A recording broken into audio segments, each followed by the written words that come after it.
Well, over the past few months, Playground Productions has been busy bringing back Pablo Sanchez and the beloved backyard sports video game franchise. The announcement of the relaunch in August caught the eyes of everybody in the sports world, and joining us now to talk about it is Playground Productions CEO Lindsay Barnett and Chief Product Officer Chris Waters. Guys, thanks so much for joining us.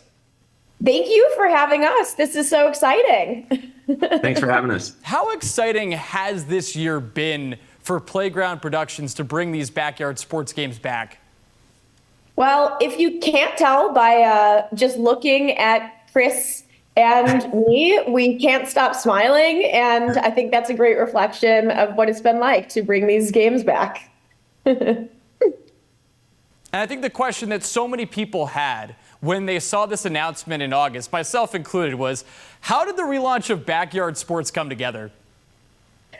Well, that is actually a crazy story. So these were my favorite games growing up. I was always the sportiest little girl, and I lived backyard in real life and then also played it on my computer. But I would literally go down the neighborhood and knock on people's doors and say, can you come and play football or basketball or all these sports in my backyard?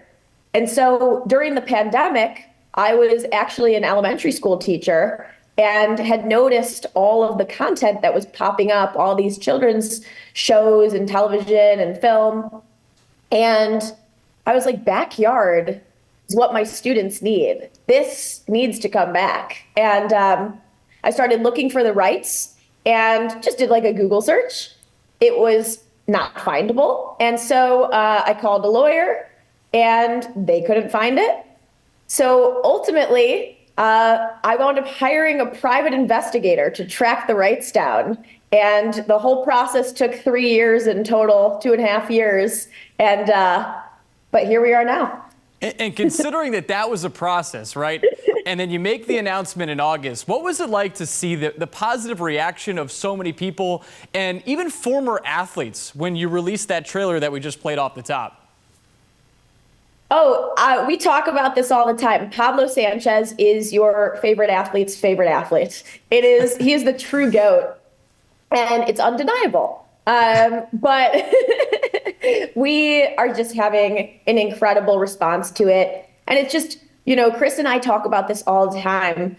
Our original fan base, they have now grown up into successful millennials who have, who are leading companies, or they're in the NFL or NBA. And it's so cool to see the response that they have had from this game and what this game meant to them.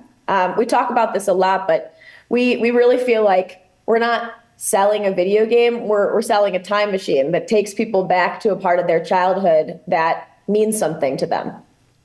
And what was fascinating is that before this got announced, earlier in the year, you had Jason Kelce and Travis Kelce talking about wanting to bring this game back. So what was that like when you guys saw them talk about it when you were in the works, Lindsay, to bring these game backs on your own?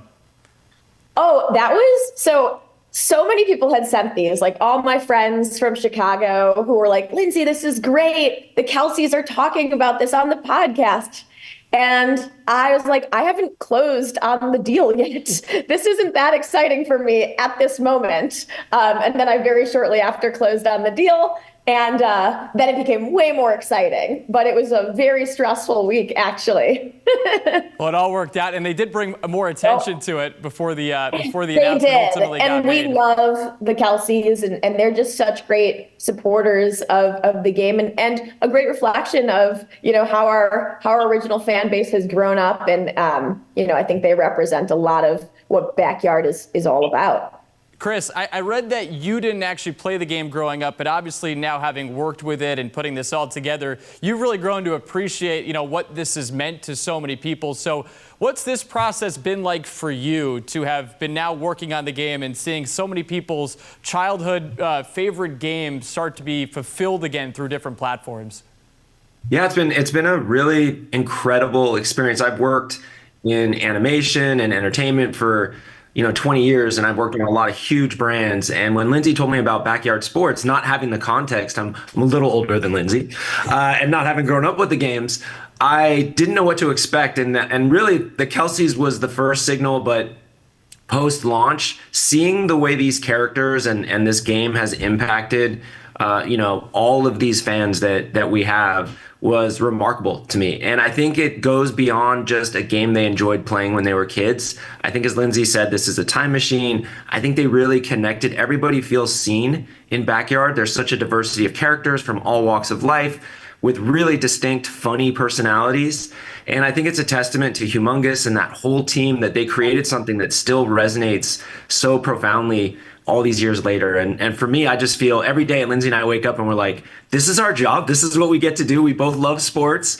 We both love, bringing joy to people's lives. And we love the ability we can have an impact on kids. But this whole thing with the millennial original fans has been the biggest surprise and really the most fun.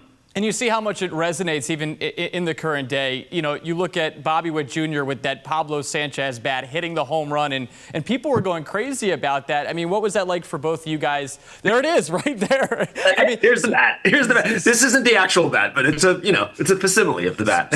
So Chris, what was and this goes for both you guys. Like, what was that like for you to see that moment come together, and how did you guys play a role in that, if you did?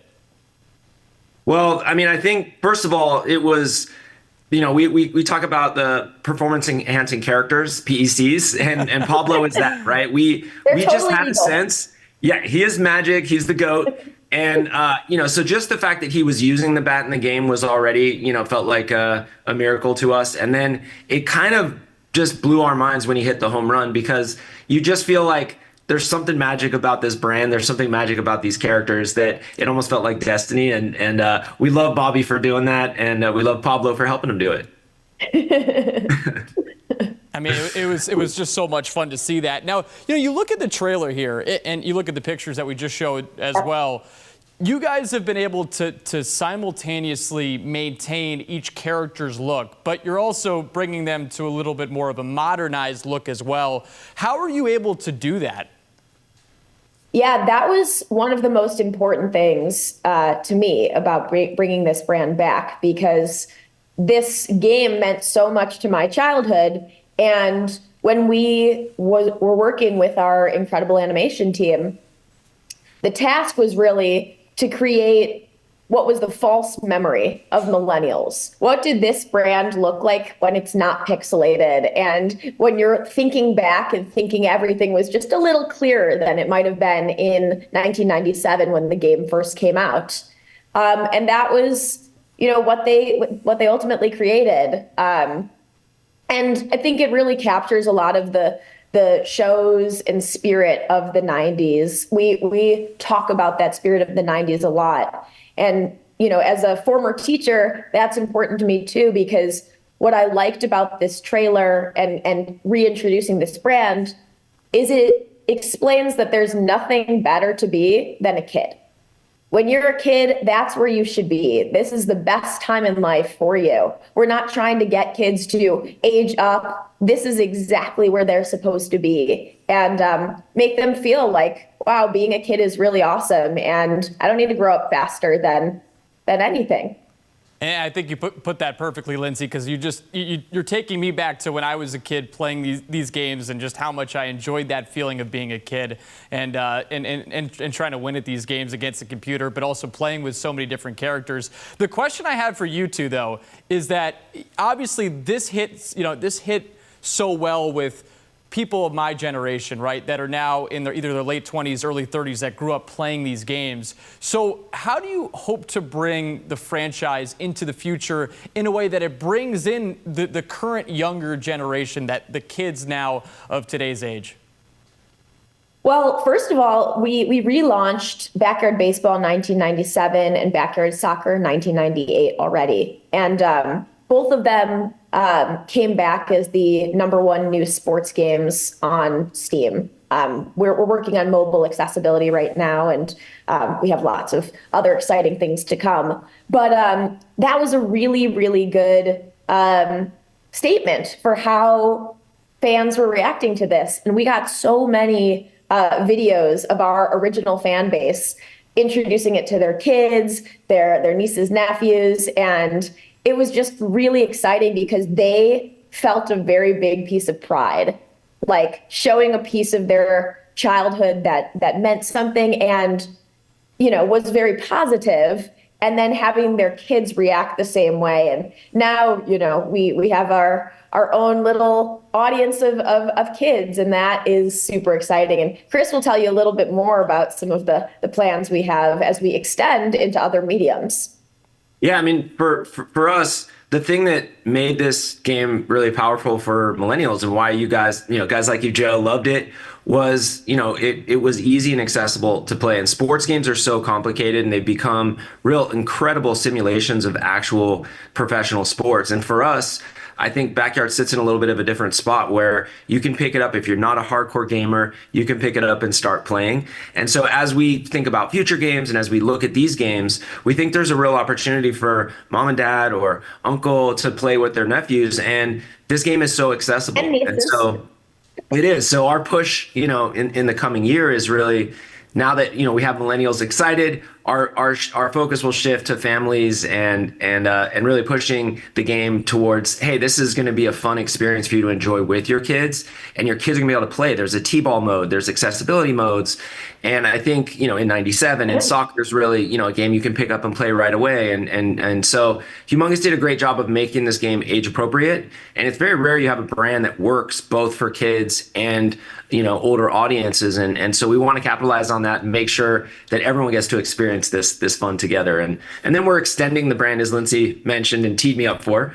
We're extending the brand into animation, and we're looking carefully at the licensing partners we choose to really help make sure that if you're a mom or dad or an uncle or an aunt, this brand exists, you see it, and you're excited to share it with your kids and the young ones in your life. Yeah, this has been a fun moment for people, the millennials, to be able to share this with the kids and get a chance to play these games together. It's been so much fun to see these games come back, and we can't thank you guys enough. Playground Productions CEO Lindsay Barnett and Chief Product Officer Chris Waters, thank you so much for the time.